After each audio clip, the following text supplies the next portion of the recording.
Line में प्रेम की परिभाषा बताई है। प्रेम में है सदा देना देना, सोचना भी नहीं कुछ है लेना। देखिए 3 चीजें होती हैं। एक होता है लेना लेना लेना लेना, एक होता है लेना देना लेना देना, एक होता है देना देना देना देना। ये 3 चीजें हैं।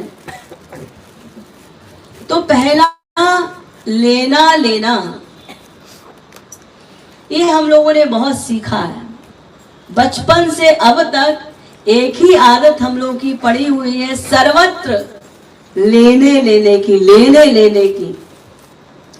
तो इसको प्यार नहीं कहते, प्रेम नहीं कहते, इसको कहते हैं स्वार्थ, कामना। और यही लेने की आदत संसार में तो है ही है, सर्वत्र। आप लोग कहीं भी जाते हैं, अपने मायके में ही गए तो पहले से सोच के जाते हैं, इस बार तो अपनी मम्मी से ये डिमांड करेंगे, इस बार अपनी मम्मी से ये लेकर आएंगे। और यही आदत संसार में है और यही आदत भगवान से भी है। लेने लेने की बात, हे भगवान मेरी कोठी बन जाए, हे भगवान मेरी प्रमोशन हो जाए, हे भगवान मेरी नौकरी लग जाए, हे भगवान मेरे पोता हो जाए। संसार में आप लोग की बात नहीं कर रही हूँ, क्योंकि आप तो किसके चेले हैं? पक्के गुरु के पक्के चेले। कोई बहलाने में फुसलाने में किसी के नहीं आएंगे, हमको मालूम है। लेकिन यहाँ 1-2 लोग नए बैठे हैं, उनको मैं बता रही हूँ। तो ये लेने की कामना, लेने का नाम स्वार्थ कामना। इसको प्यार नहीं कहते, प्रेम नहीं कहते। नंबर 2 है लेना देना लेना देना। ये भी हमने बहुत सीखा है। इसको कहते हैं व्यापार, बिजनेस। मार्केट में चले जाइए, 1000 रुपए दीजिए, 1000 रुपए का सामान ले लीजिए, 10,000 दीजिए, 10,000 का सामान ले लीजिए। इसको बिजनेस कहते हैं, इसको प्यार नहीं कहते। आप लोग भी शादी ब्याह में जाते हैं, पार्टी वगैरह में जाते हैं, शगन देते हैं, तो क्या सबको एक साथ देते हैं? सबको 5100 दे रहे हैं, सबको 11,000 दे रहे हैं? नहीं, हिसाब लगाना पड़ता है। वो हमारे शादी में आया था, हमारे घर में, उसने क्या दिया था? 2100। चलो हम 3100 दे देते हैं, 1000 रुपए बढ़ाकर दे देते हैं, हिसाब से देते हैं। लेकिन देना लेना चलता है। अगर आप 10 बार किसी के घर गए और वो 1 बार आपके घर नहीं आया, चलो हटाओ, हम भी नहीं जाते, हमारे यहाँ तो वो आता नहीं है। तो ये लेना देना, व्यापार, बिजनेस। अब तीसरा है देना देना देना देना। बस इसी को प्रेम कहते हैं, इसी को प्यार कहते हैं। प्रेम माने समर्पण करना, त्याग करना, देना देना सीखना। वहां लेने की बात नहीं होती, बस देना देना देना देना सीखना है। इसको प्रेम कहते हैं। और ये प्रेम भी 3 प्रकार का होता है।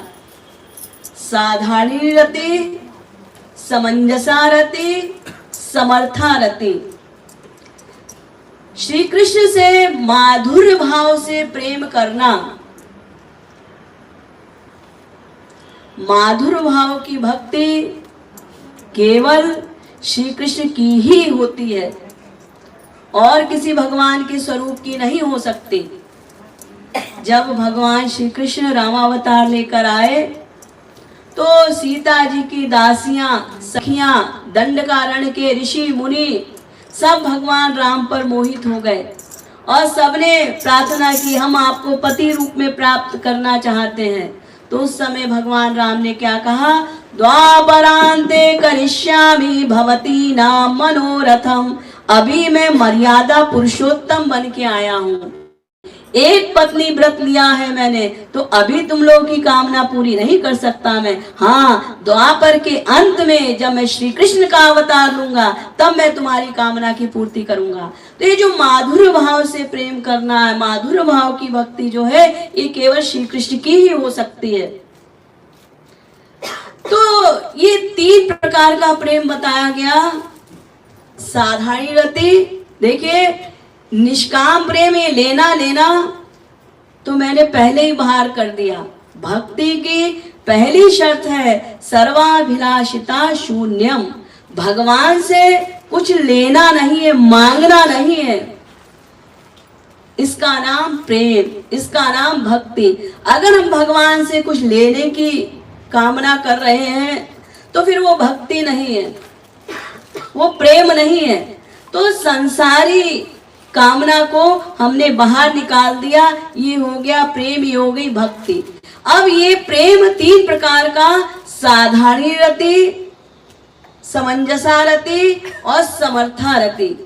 साधारण रति श्री कृष्ण से प्यार करना माधुर्य भाव से, लेकिन अपने सुख के लिए प्यार करना, ये 3rd क्लास का प्रेम है। इस क्लास की महापुरुष है कुब्जा आदि। कुब्जा ने श्री कृष्ण से माधुर्य भाव से प्रेम किया, लेकिन अपने सुख के लिए किया, तो इनको 3rd क्लास की कैटेगरी में डाल दिया गया। प्यार तो किया, माधुर्य भाव से किया, लेकिन ये 3rd क्लास का प्यार है। इससे ऊंचा समंजसा रति। इस क्लास की महापुरुष है 16,108 रानियां, जिन्होंने श्री कृष्ण से विवाह किया। तो इसमें क्या होता है, 50% अपना सुख, 50% श्याम सुंदर का सुख। तो ये 16,108 रानियां इस कैटेगरी में आई। तो ये भी 2nd क्लास का प्रेम है। इससे ऊंचा माधुर्य भाव से प्रेम करना श्री कृष्ण से, लेकिन समर्था रति, जिसको गोपी प्रेम कहते हैं, उसमें क्या होता है, केवल श्री कृष्ण के सुख के लिए उनसे प्यार करना, इसका नाम समर्था रति। और हमारे श्री महाराज जी इसी का उपदेश हम लोगों को देते हैं कि यही लक्ष्य बनाओ, ये गोपी प्रेम हमको प्राप्त करना है। चाहे इस प्रेम को प्राप्त करने के लिए 50 जन्म हमको लग जाए, इसकी चिंता नहीं करना है, लेकिन लक्ष्य यही बनाना है कि हमको गोपी प्रेम प्राप्त करना है।